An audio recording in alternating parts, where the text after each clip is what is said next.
We are here with Shane Benzant, and Shane contacted me about a month or so ago and said he was really desiring to share his testimony, that God had placed that on his heart. And so, Shane, thanks for doing that, and very excited to hear this. And I just would like to ask you to go ahead and share that with us and let us know your story. My testimony starts whenever I left work at the Cleat Chain.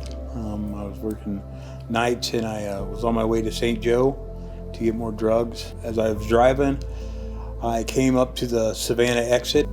This thought came about me, or this voice, something told me to take this exit and it would change my life forever.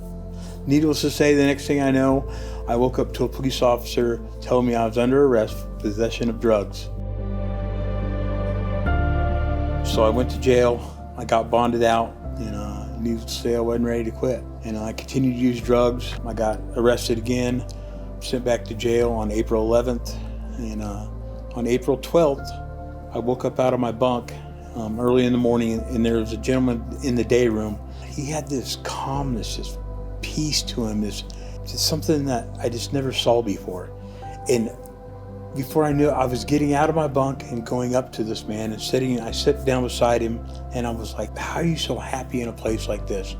And he's like, I read my Bible and I spend time with Jesus. Before I knew it, like, I'm asking him questions about the Bible, and he's taking the time to explain it to me and just being compassionate to me. I explained to him I didn't know nothing about the Bible, never read the Bible, didn't know where to start, and he told me to start in the New Testament. So that's what I did.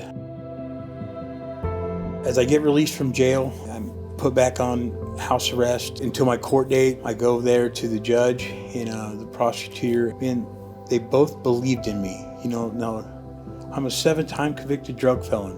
I've done a lot of time in prison. I went to prison when I was 17, didn't get out until I was 23. That's pretty much what I knew. And for the judge and the prosecutor to say they believed in me, and grant me probation, that was a God thing. That was God touching their heart, opening doors for me, making the impossible possible. After that, I got released and found a friend that I knew that was going to church, and I asked her to take me to church with her. That was an experience I'll never forget. Walking into church and people telling me they love me, they're glad I'm there, welcome to the family. And it was weird at first, because I come from a dysfunctional family. Them things aren't said a lot, You could really see that they really meant it. They took time with me. They took time to help me read the Bible. And when I had questions, they explained it to me. They're very helping and loving to me. One of the greatest gifts that I've found is the forgiveness part. That God forgives me. He wants me to forgive others as He forgave me. I was able to fully forgive the man that molested me as a child. There was so much freedom in that. Can't tell you how much weight was lifted off of me. It was just a feeling of happiness and joy, being able to pray for that man, and want good for him.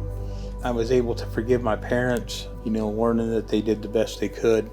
Being able to forgive myself for my marriage part, the parts that I played in the marriage that went bad, owning up to that. That's one of the reasons I got a divorce, because I didn't want to own up to my part of the situation.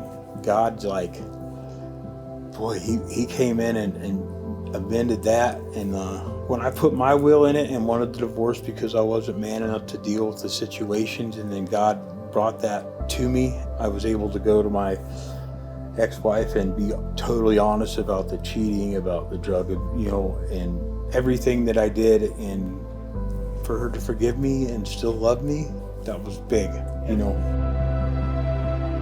You mentioned it's been 3 years now since your salvation. What would you say is different about your lifestyle now versus then? Probably one of the main things that's changed in my life is love, because I was an evil person. I was addicted to drugs, methamphetamines, cooking methamphetamines. It was part of the sorcery, and for Him to deliver me from all that, and all that weight lifted off of me, and them evil thoughts, I can't explain to you how much the drug addiction made my thoughts so evil, like the world was out to get me. Jesus came and rescued me, left the 99 to come to me, at the lowest point in my life.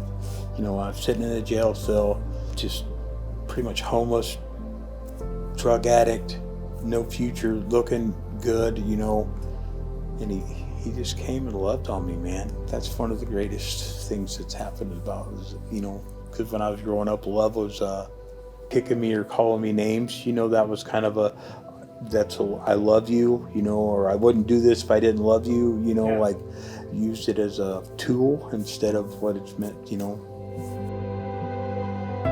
You came to me wanting to share your testimony. Why do you think God wanted you to share this? Because there's somebody out there that needs to hear it. There's somebody out there that's been molested. There's somebody out there that's been a drug addict. There's somebody out there that's been going through a divorce or going through hard times. He just wants to use me for his glory, to show that, like, I've been through a lot of things, but God brought me through a lot, like drug me out of the muck, you know, and came and got me. Yeah. Get on your knees and cry out. He's listening. That's the thing. He's listening, and he wants you to come to him and just lay it all at his feet, and he's got you. Believe that. He's got you.